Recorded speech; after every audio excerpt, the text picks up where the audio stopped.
Welcome. You are listening to Bras, Panties, and Sports.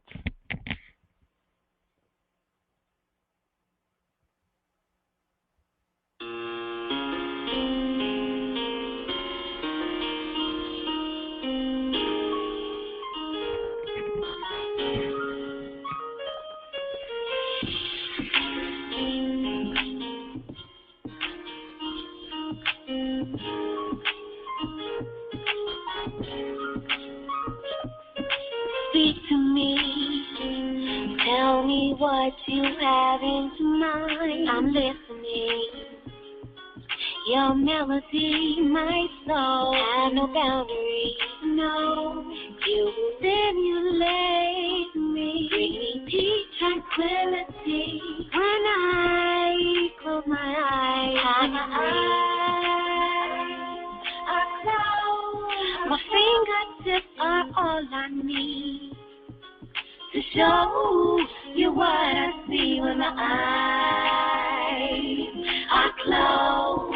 And nothing feels more naturally than to lose control when my eyes are closed.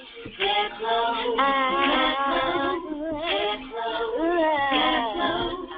They're closed. They're closed. They're closed.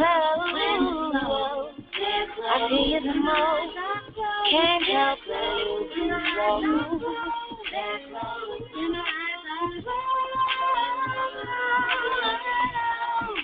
Take me on a journey, quaint fantasy.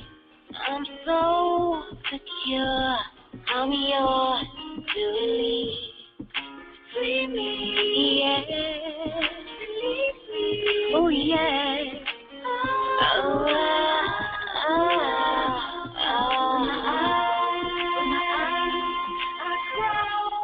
my fingertips are all I need to show you what I see when my eyes are closed. And nothing feels more naturally than to lose control when my eyes close. All right. That was Nick West, Eyes Closed. This is Ronnie B filling in for Spitface. I'm here with the First Lady of Sports Talk, the one and only Cheryl Smith. We're joined by the Shimmy Shake Girls, and I see that we got that the bearskin rug guy is trying to get in here. We're having some technical difficulties, but I do see a photo, and he got a patch over his eye, so you know he's in a Raider mood. You know he's in a Raider mood, First Lady. Well, First Lady, yeah, and it's a silver and black eye patch. You know? Like Tiger, huh? Mac Daddy Tiger, okay. Oh, man, okay, all right. Well, First Lady, while they're working on his technical issues, it's time. We're ready. What you saying? Each week we try to figure out what is going on in the sports world. Not the plays of the week, more like the players of the week. Are we trying to tell us something? So we ask, what you saying? Fly, little birdie, fly. Time keeps on slipping into the future. Time keeps on slipping into the future. So I want to fly like an eagle to the sea. Fly like an eagle, let the spirit carry me. I want to fly right into the future. The little birdies known as the New York Giants wish they could fly far away from a Thursday night meltdown where Eli Manning made over 60 pass attempts. Was the coach smoking the wacky weed, or was the Philly defense simply outmanning the New York offense, including the receivers? Is the Philly rebound for real? And is it really starting to look like Chip Kelly was way, way, way over his head? Can the Giants get back on track? How about them Buccaneers? Washington, Green Bay, Detroit, and the Steve Miller Band are asking, what you saying? Well, it's obviously Ben McAdoo. Ben McAdoo, he wasn't smoking the weed, Ronnie B. He just knew his only chance to win was for Eli to pass so many times. You forget one thing. Eli, he forgot something. Eli has made so many bad passing plays during the regular season. He probably thought he was dealing with the Eli Manning from the Super Bowl days. But we know that wasn't that Eli, because Eli was throwing those passes away. I mean, the Giants' problem is they don't have a running game. So they can't mix it up to keep the Eagles' defense honest. They do not have that spectacular rusher. They don't even have a great running back. They just need to do something in the off season with the running backs. Now, it's been interesting that the Eagles, they've had the Giants numbered. Some reason, I don't know why, but the Eagles play the Giants very, very well. They have won the last 5 out of 6 games against the Giants. So obviously the Eagles are the Giants' Achilles heel. Now, can the Giants bounce back? Well, they got another rivalry next week against the Washington team. I mean, let's say it. That's going to be spectacular, because Washington is trying to make it to the playoff.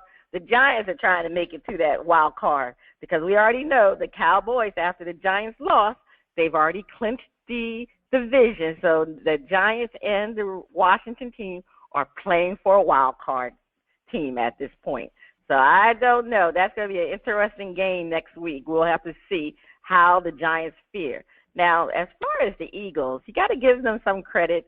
They started off real well, then they went into the doldrums, and then now they're back on track.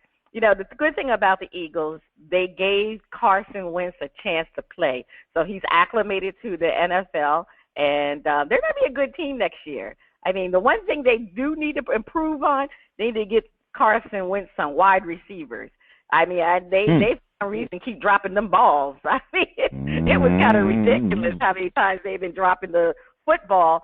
But if they can get him some really good wide receivers, I mean, look out for the Eagles. And yeah, Chip Kelly is way over his head. He had lost his head. He needed to return to the college game so he could find his head. And Chip Kelly, please. I'd hope he gets fired. And how about them Buccaneers? I really like what the Buccaneers are doing. I mean, they really gave the Cowboys a battle last week. I mean, I really thought they had a chance to win that game. But unfortunately, I think what happened, Winston threw an interception. Something happened, and they lost the game. But I'm slowly hoping for the Buccaneers to make the playoffs, because I really, really like Jameson Winston, and I think he's going to try to propel them to the playoff. Ronnie B., what can you say about the Giants? Well, I'm looking at First Lady. Obviously, the Giants need a running game bad.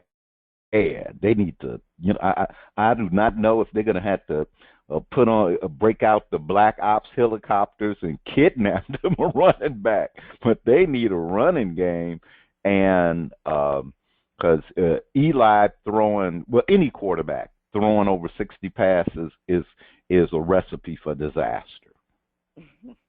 Yeah, because all you got is the secondary just laying back. Yeah. You know, well, we know what you're going to do, you know, now how you going to do it.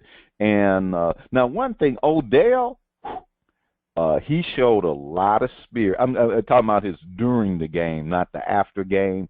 The boy was working his butt off. I had to give him that. That's a bad man. And but with no running game to mix it up, they were just clamping down everywhere. Now, and even with that, they had a couple of opportunities. Philly, I have to really say, Philadelphia, y'all look like y'all got a bright future.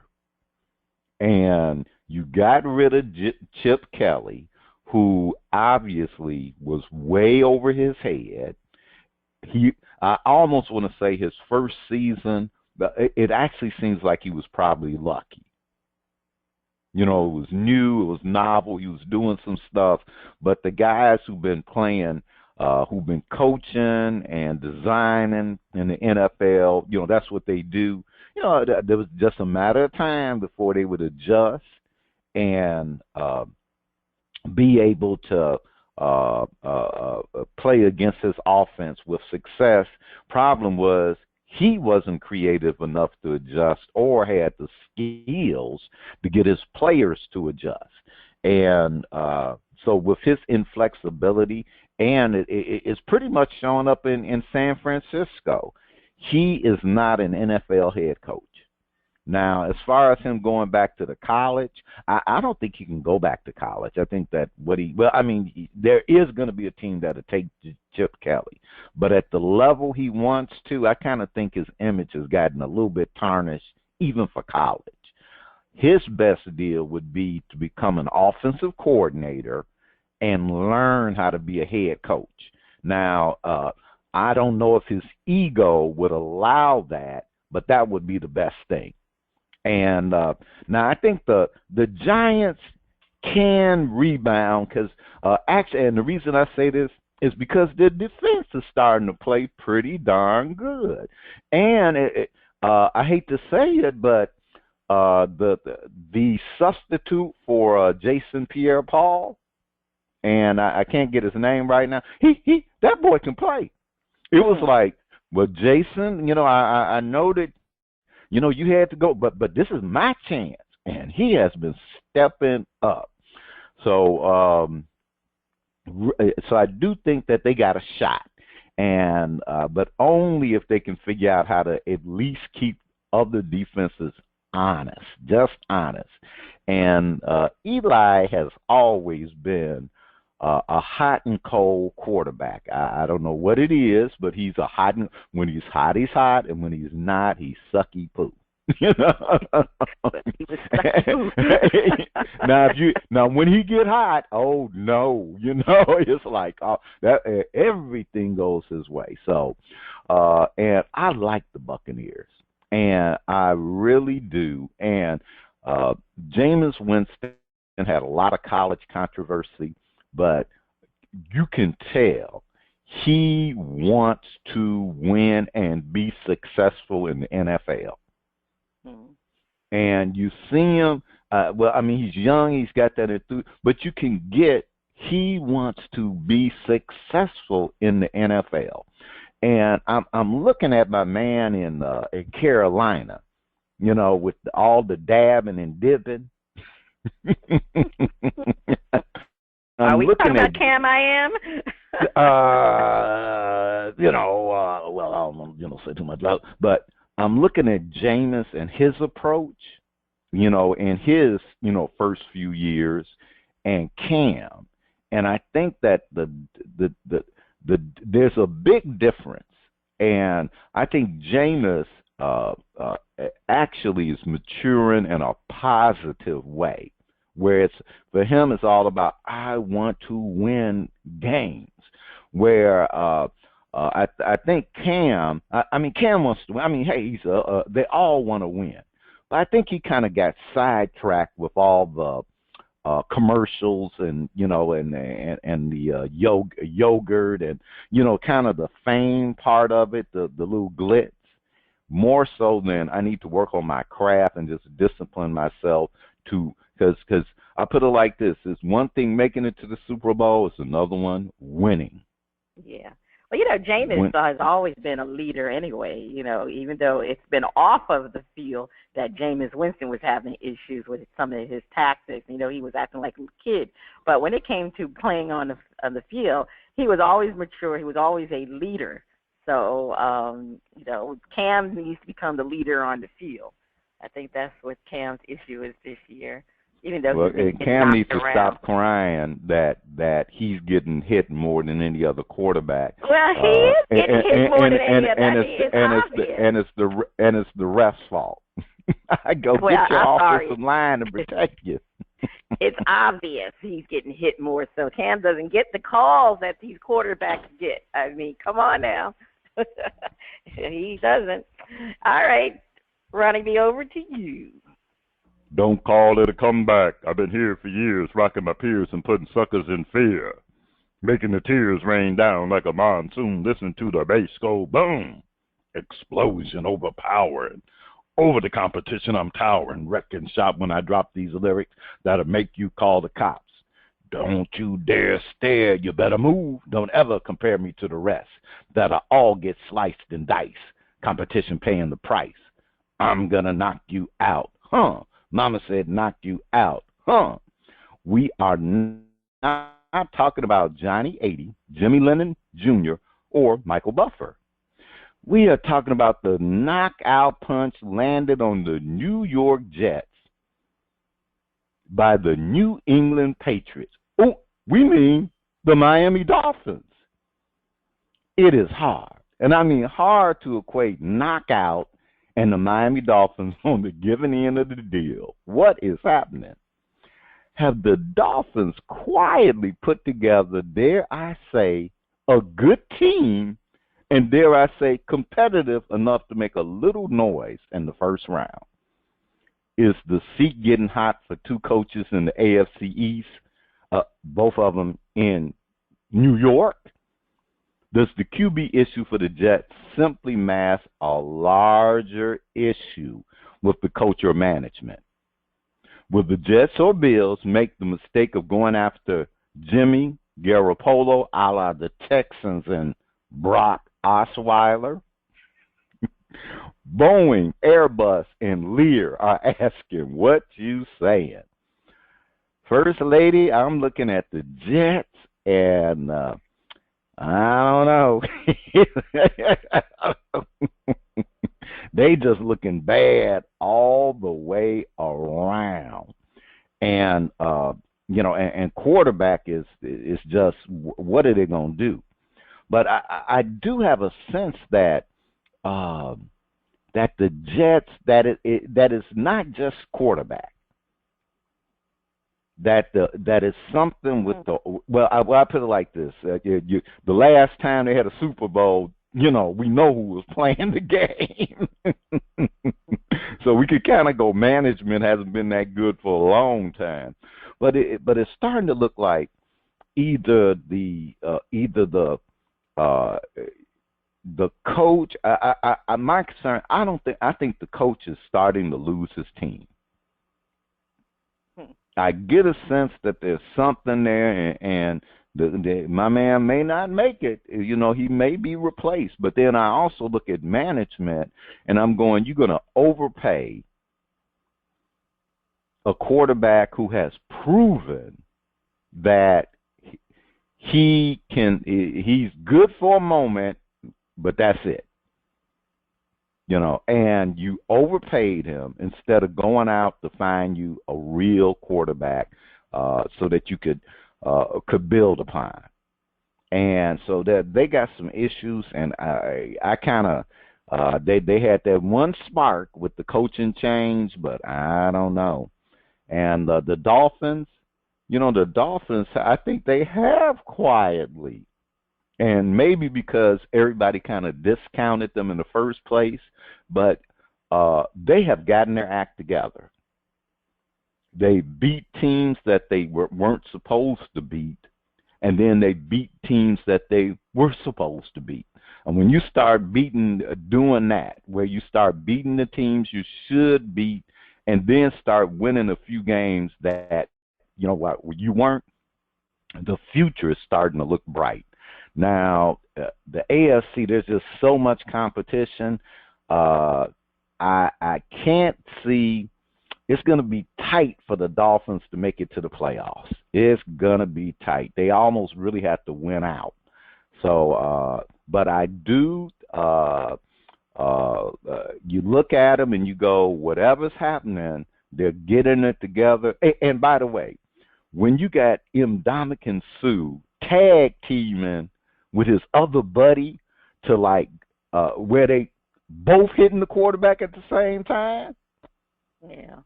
Yeah, because I'm looking at I forgot who. I'm looking at the game, Cameron, and they just it was just like switching him. I'm like, God, no, they got something going on, and I'm going Bills, Jets, Chicago Bears, you want to put them in there too. Do not fall for the Jimmy.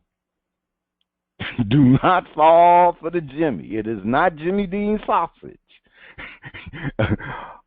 Belichick can make a competent quarterback win and look like, hey, we need to get him for a starter. But no. It's just like if you get Jimmy, you'll be like the Texans, overpaying for someone with a little bit of a resume who had some wins more so in the system than because of them.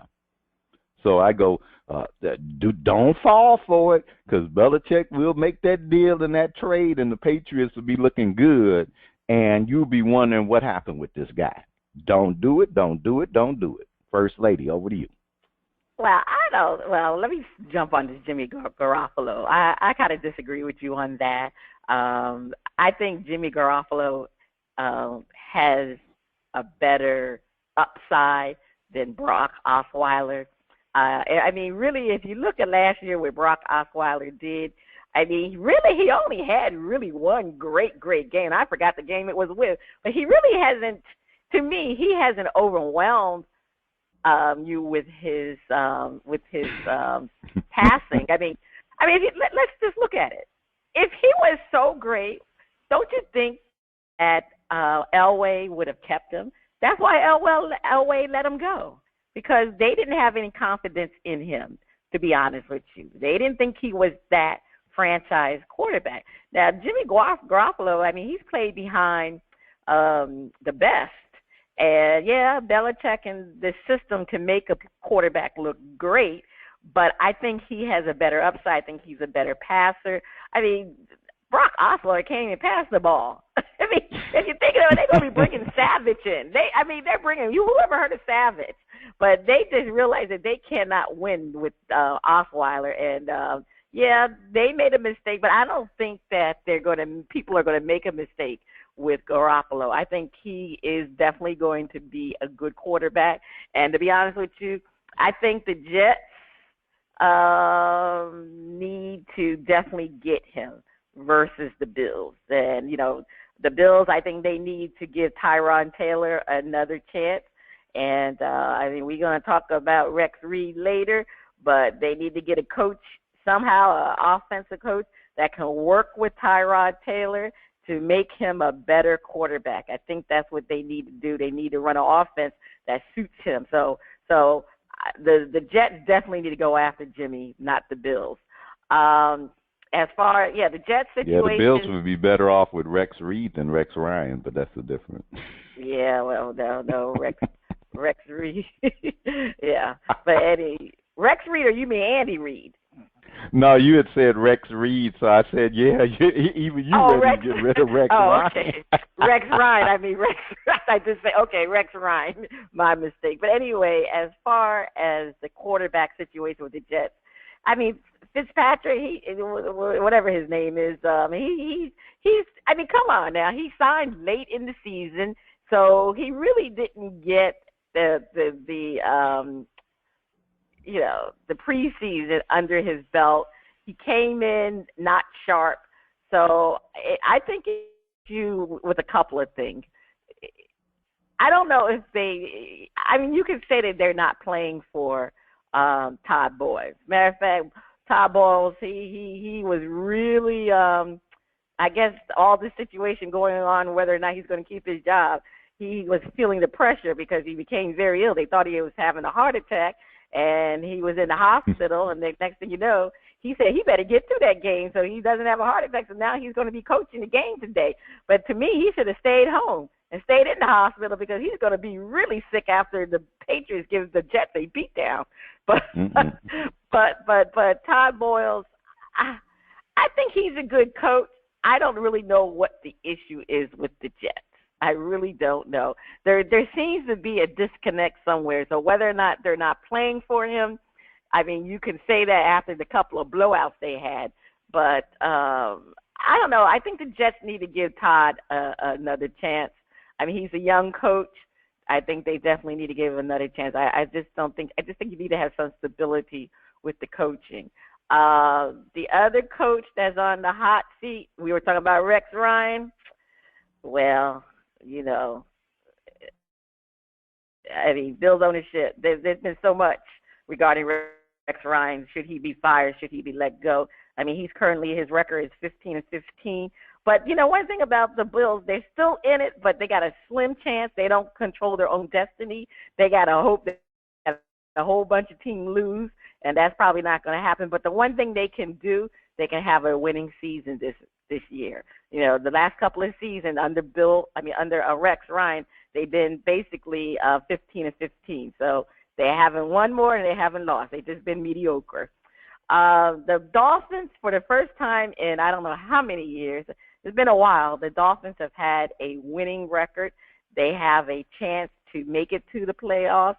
I don't know if it's going to be tough, but I believe the Dolphins do control their own destiny.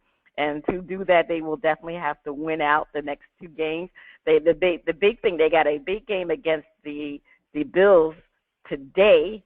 So I know Rex Ryan, that his team is trying to play for him so he can keep his job. So the Dolphins will definitely need that. Now, if the Patriots clinch today for home field advantage, maybe they'll give the Dolphins a break, and maybe Brady won't play on the last game of the season because the Dolphins play the Patriots for the last game, and they really need to win the next two games. So, you know, it's going to be tough without Ryan Tannehill. Matt Moore has done a great job. I mean, he passed for 4 touchdowns last game against the Jets. He does have a better arm than Ryan Tannehill, but, you know, we have to see. I don't think he has the wheels like Ryan Tannehill. So the offensive line, they've been playing a little bit better, but hopefully they can keep the pressure off of Matt Moore. So, I mean, we're coming down to the end. It's going to be very interesting, especially in the AFC, to see who's going to actually make it to the wild card game. So, I don't know. We'll talk about Rex later, but I don't know. Rex is on that hot seat. So I really don't know. Sizzling. All right, First Lady, take us to break. The first 2 listeners to email us or send a shout-out why the gentlemen are grouped together will receive a $25 gift card from our partners at NFLshop.com. Your hint is they would rather speak than fight. Stay tuned. Coming up next, we have a performance from Melissa Bell on the first part of Shout-Out. Remus Devon. Somebody get Dizzy Max. Find the bearskin rug. The music flows from around the globe to get a shout out from the panel. This is Ronnie B, and I'm here with First Lady. I can't wait to hear the music from Melissa Bell. On Shout Out, we feature new independent artists who are looking shining stars. If we like what we hear, we'll give the track a shout out. If we don't like it, we hit the mute. Today we have Melissa Bell with her album, Don't Forget to Breathe. All right, DJ, so let's hear The Wrong Things.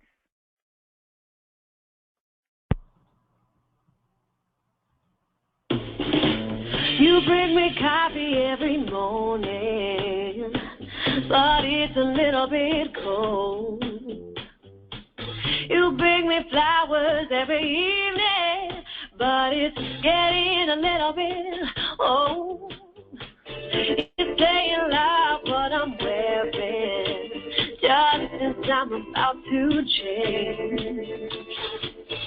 Can you sing me happy birthday, baby? 2 days too late. You do all the wrong things, but your heart's in the right place. You got all the wrong moves, but you put a smile on my face. Yeah, you got the best intentions, perfect imperfection, keeping my attention night and day. 'Cause you do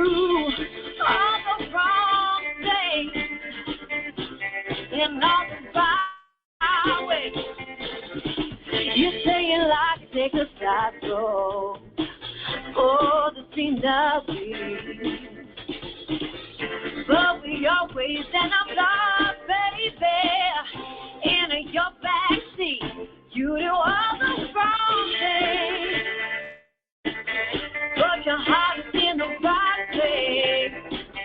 You got all the wrong moves, but you put a smile on my face. You got the best intentions, perfect imperfection, keeping my attention night and day. 'Cause you do all the wrong things, baby, in all the right ways. You do all the wrong things, in all the right ways.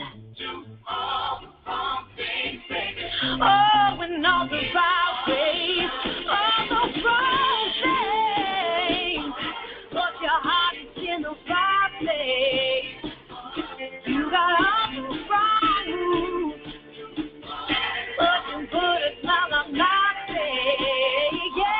Yeah, you got the best intentions, perfect imperfection, keeping my attention night and day. 'Cause you do all the wrong things, baby, in all the right ways. You do all the wrong things, baby, in all the right ways, baby. You do all the wrong things, baby, in all the right ways, yeah. Oh, yeah, you do all the wrong things in every single right way, yeah. Oh, you do all the wrong things in all the right ways. Okay, that was nice and short and quick. It surprised me. Let's go to our panel, which consists of Ronnie B. and me. Ronnie B., what did you think of all the wrong things? But it was the right ways. I'm with the program. It's all the wrong things, but in the right way. What's your phone number? I'm giving it a shout out. It was a nice, fun track, and I liked it.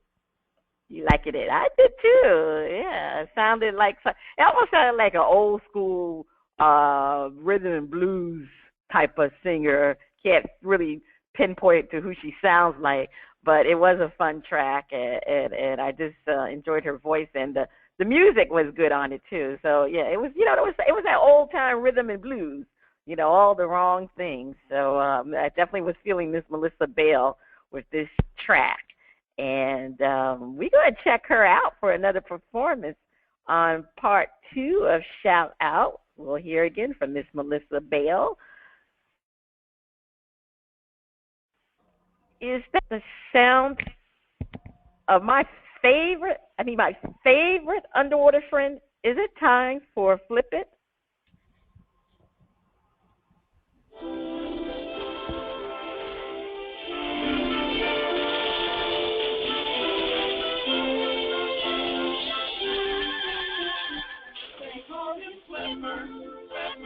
Faster than lightning, know what you see, is smarter than he. And we know Flipper lives in a world full of wonder, flying there under the sea.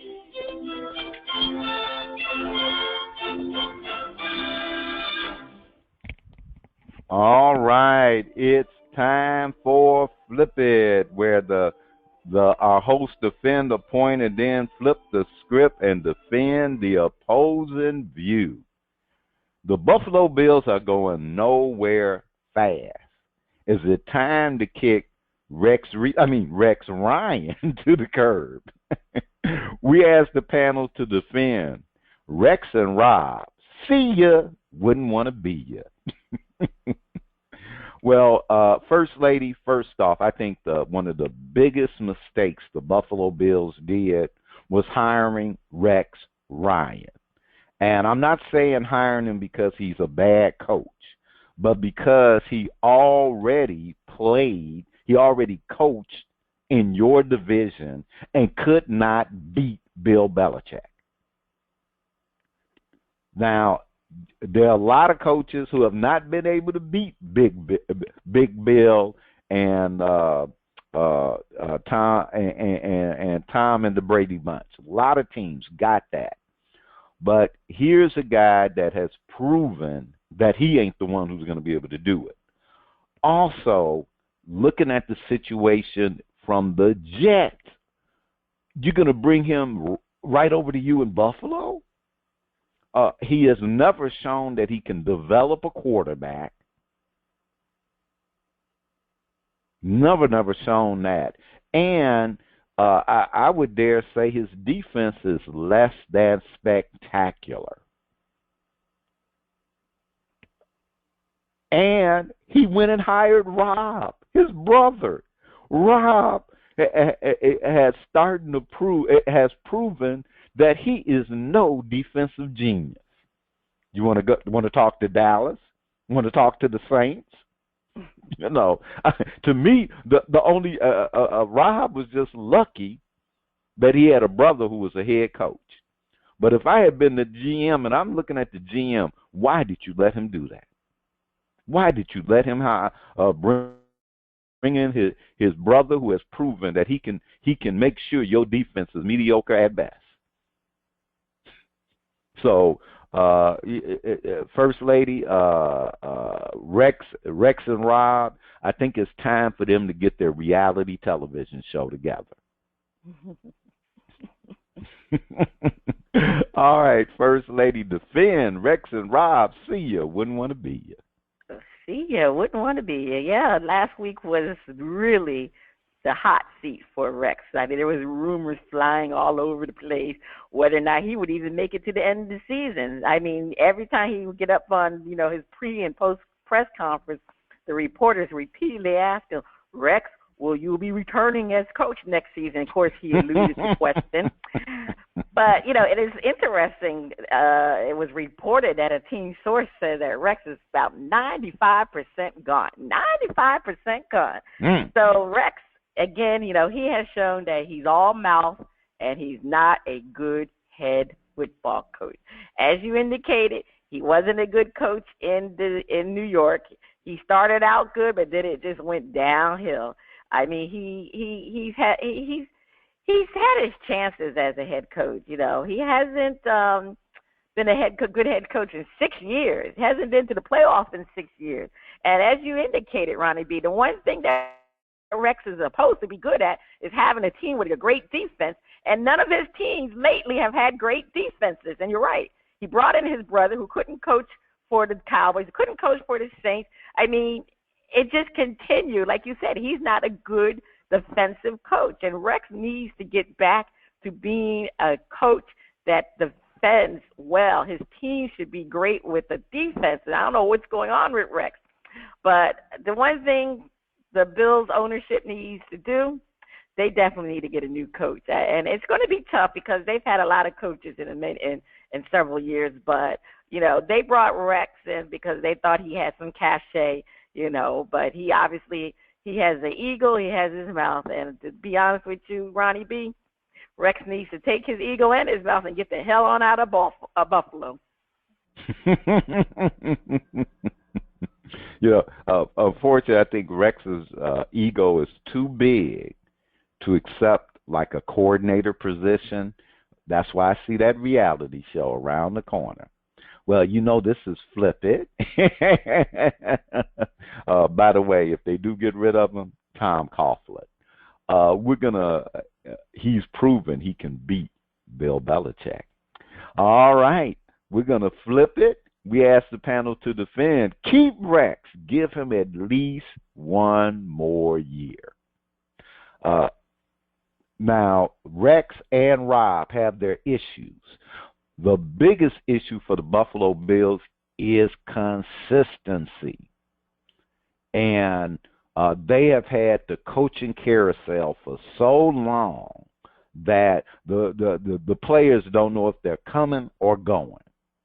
Now, Rex needs to use that defensive genius and get that defense built up, and he needs to bring in someone who actually is creative on offense that'll make the best use of Tyrod. Bring someone in, find a great offensive coordinator, pay him big money, but someone who can adapt with Tyrod and use him well. They got players, they got personnel, and so that Rex can concentrate and Rex, but they need to keep him so that they can finally don't do a Cleveland where every 2-3 years you're getting rid of the coach, and your players are like, hey, and now you got to you're constantly rebuilding, re-strategizing, and as much as I'm looking at Cincinnati and I'm going, my man, it might be time for him to go, but the Bengals were they couldn't win a playoff game, but they got to be a winning team after years of not being able to win anything.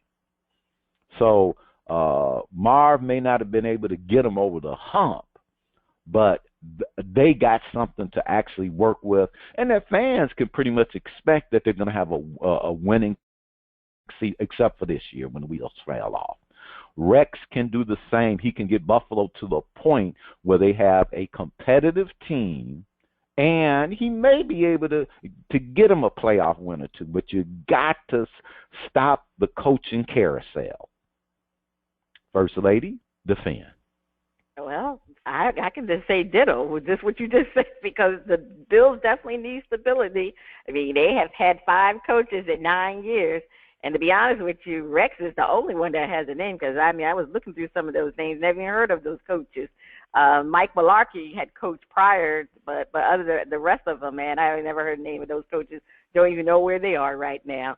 But, Rex record is 50-50. And actually, they have a chance to have a winning record. They have 2 more games left. If they can win these games, they could have a winning record. Now, they may not make it to the playoffs, but considering the fact that they've only had 2 winning records in 12 years, that's saying a lot for Buffalo Bills.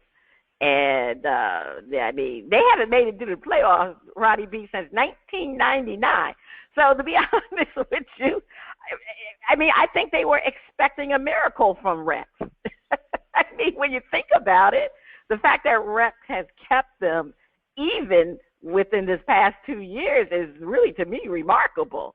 So, they need to keep Rex. Rex is at least doing a great job considering what the other coaches have been doing over the past 12 years. They've had a losing record. So at least he's getting them there. Like you said, they need to develop a winning culture. So maybe he can do that for them, is to develop that winning culture.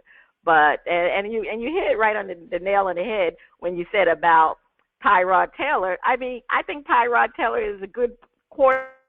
He has some tools. He has an upside.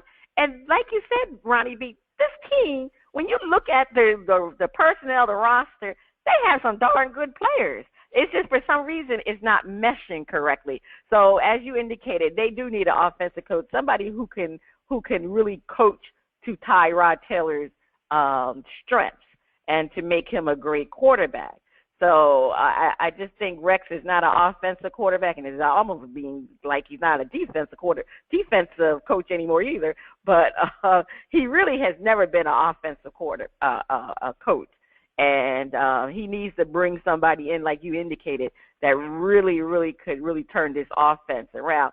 When you got Shady McCoy having one of the best years that he's ever had, and you have several other wideouts. They have good personnel there. And the defense, they have good personnel. So this team is just, they need Rex to gather them together. The players love playing for him, but playing for him as a player's coach, he just needs to translate that into wins. So like I said, he's done better than any other coach they've had. So continue to keep him and see if he can bring that winning culture to them.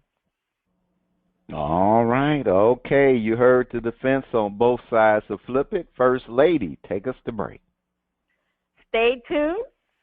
Up next, the funnies and our favorite underwater friend on Flip It Part 2. Keep Rex, get rid of Rob. Get rid of the hair. Still listening to Bras, Panties, and Sports. It's time for the funnies. Over to you, Ronnie B. All right. Let's see what the production team got for us today, First Lady. Uh-oh. Burglary suspects accidentally turned themselves in by fleeing to police parking lot. Sounds like a need to grow.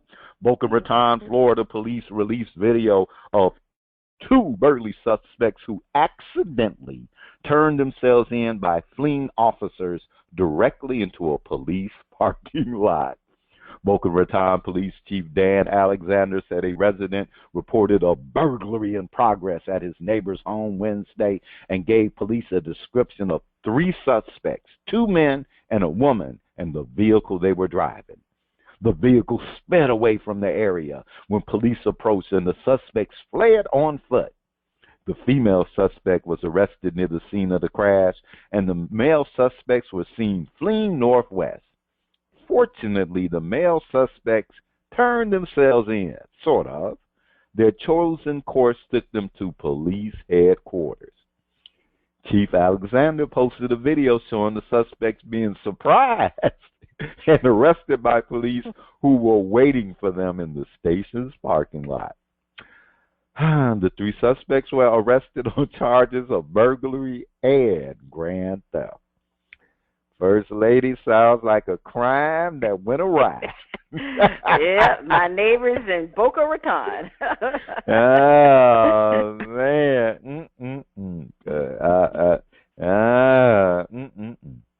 Oh, gosh darn, if water's splashing on you, it must be time for our favorite underwater friend. It's time for Flip It. All right, Flip, I'm going to throw you a tuna.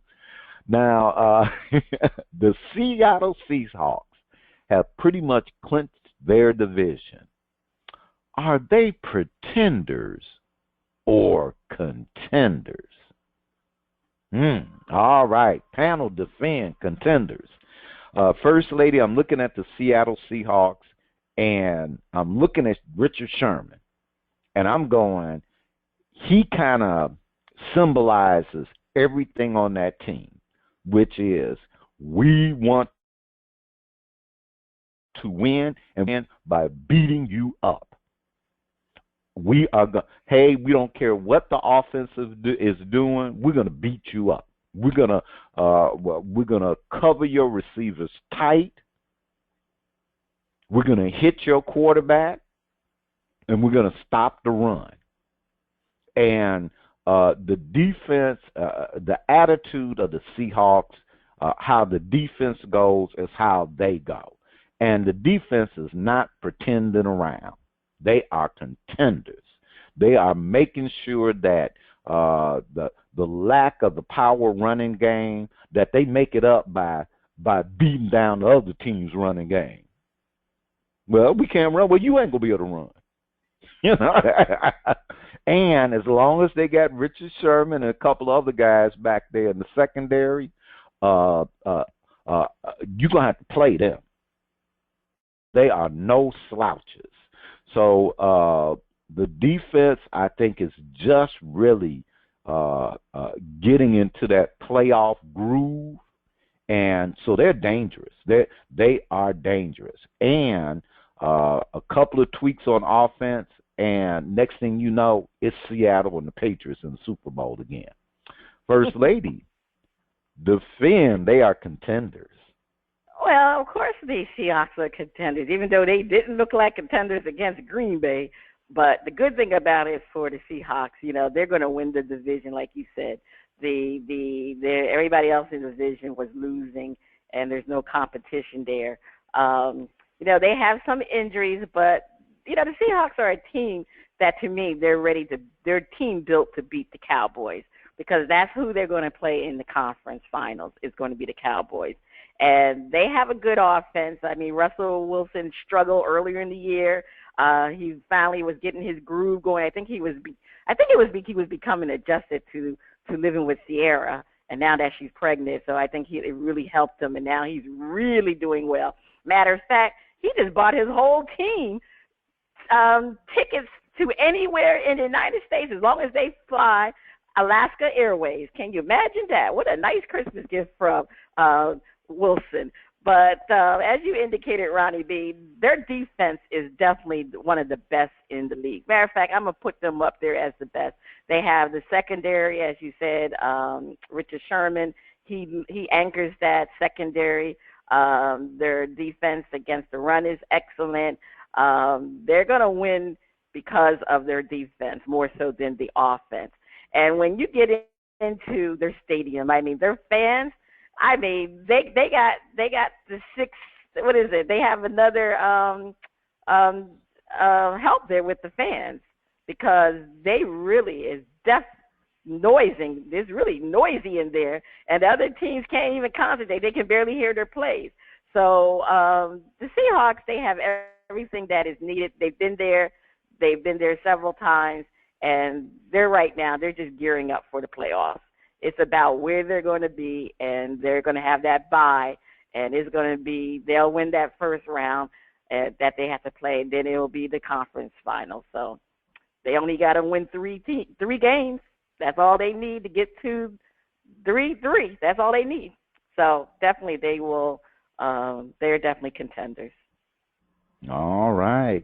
Okay, this is Flip It, where we have to flip the script and defend the opposing view. The Seattle Seahawks are pretenders. And the number one reason they're pretenders is because they played in the week. The week. Did I say the week? And I dare say the weak and woeful NFC West. Who in the NFC West has been any competition? Arizona fell apart. And I know we're not going to talk about the Rams. I know we're not going to talk about them. And who's that other team that's playing so well that they're at the top of the sheet? So you get to pad your record, with the woeful play of your division, and then when you bump heads against the elite teams, you're not winning. You're not winning. Richard Sherman is doing more whining and crying after the game about how offensive plays are being called than intercepting the ball and turning it over so that the offense can have short fields to play on. They're not causing the turnovers that they used to cause, and Richard Sherman is upset because some of these receivers are pushing back on him. So the offense is the power running game does not exist, and they're having to rely too much on Russell Wilson, and these defenses are realizing that line is not buying him the time he needs, so they're already scheming for his rollouts. And we're looking at a couple of pretenders. First, the great pretenders. That's what the Seattle Seahawks are. I mean, obviously, when they played against the Green Bay Packers, they exposed some of the issues that the Seahawks are having. I mean, Russell Wilson, I think you said it, Ronnie B. The offensive line is very mediocre because they couldn't keep Russell Wilson protected. I mean, he committed, he had 5 interceptions against the Green Bay Packers? 5 of them. I can't even believe Russell Wilson was he looked very mediocre against the Green Bay Packers, and that's because of the offensive line. They just had 2 turnovers. Now, of course, some of those passes weren't caught by his wide receivers. But there's been an issue, and like you said, the offensive line not protecting Russell Wilson. He was sacked 3 times, so they got some problems. I mean, they're supposed to be a threat to the Cowboys, but all the Cowboys need to do is look at that game against Green Bay, and they have a recipe to beat the Seahawks, and that's why they're pretenders. And also on defense, I mean, they're going to miss Earl Thomas, so that's a really big issue. Everybody continues to talk about Richard Sherman, but the fact that the safety Earl Thomas is going to be out is a big issue for them, and they don't have a pass rush. That's one of the issues with Seattle, too. I mean, they have the great secondary, they're great against the run, but they do not put pressure on the quarterback. So any quarterback that has an arm, they can sit there in that pocket, and they can beat the Seahawks with passing. So, the Seahawks got a lot of issues. They're definitely going to be pretenders. All right. So are we looking at a rebuilding year coming up? Okay, First Lady, take us to break. On the other side of the break, we have another performance from Melissa Bell on Shout Out. Please stay tuned. The Great Pretenders. They are pretenders. You are listening to Bras, Panties, and Sports. It's time for Shout Out Part 2, the picks and the finale. The music flows from around the globe to get a shout out from the First Lady and the crew. We have another performance from Melissa Bell with her album, Don't Forget to Breathe. DJ, let's hear the title track, Forget to Breathe.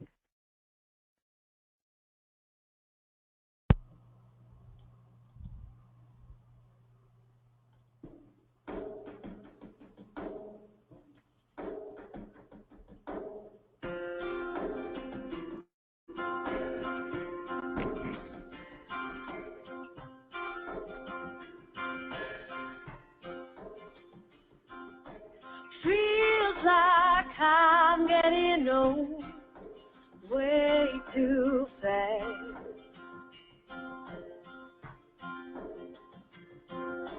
Outside, looking in, missing moments that I can't get back.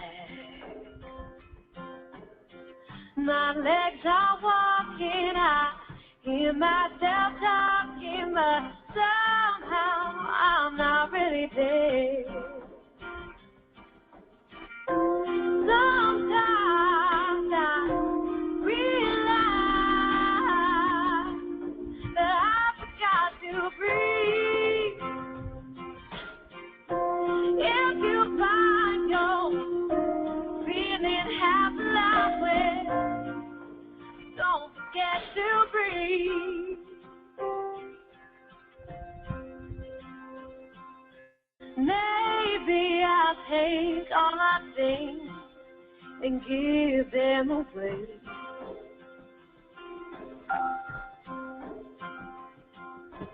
Find me a place in the country and take it day by day.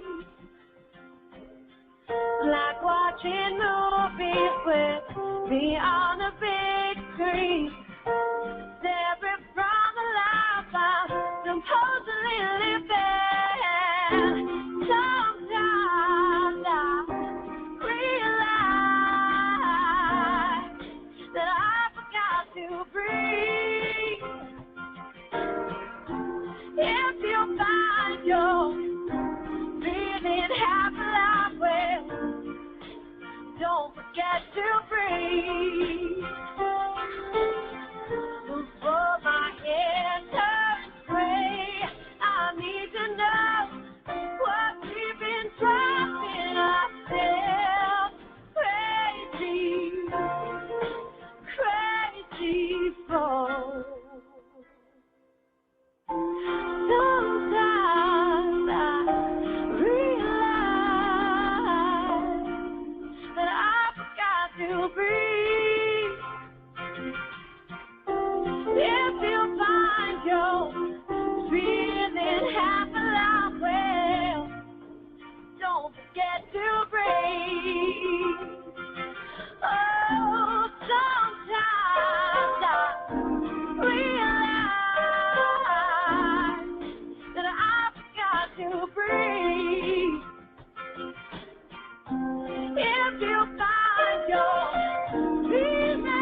All right. Pretty song, Melissa Bell with Don't Forget to Breathe. So, Ronnie B., what did you think of the song? Oh, I got to give it a shout out, and she has a really nice voice, and she's kind of in that. It's almost like a country R&B kind of groove. So I don't know what they're doing up in Montreal, but I likes it. I'm giving it a shout out. Oh, okay. Well, I want to shout it out too. Yeah, that song went. It was a little bit country and western, but the first song definitely was R&B, but this one was definitely country western. But it was a pretty song. Love the tone of her voice, and I'm not sure if she wrote the song, but like the words of the song. So definitely enjoyed. Don't forget to breathe. So well, that's the end of shout out. If you like what you heard from Miss Melissa Bell, check her out on CD Baby. If you would like to be heard or have any comments, you can send your emails at oldgrumpyradio.com. It's time for the picks. Time for the picks. Let me just get myself. Time for the picks. Dizzy Mac. Good old Dizzy Mac has been this year's champ. Let me see. Having little issues here. Okay, Dizzy Mac has the patch over his eyes, just like the Raiders. Let's just say, will that be enough for Dizzy Mac with that patch over his eye? Or will I reclaim my crown? Well, let's get to the scores now. We haven't had results for the past 2 weeks. So, based on let me go to 12-3. That was the last time we didn't have the scores. And based on that, I ended up with I'm struggling here. I'm having some technical difficulties. Okay, here we go. I ended up with 695,000 points. Dizzy Mac had minus 125,000 points. Chase had minus 55,000 points. And that was from December 3rd.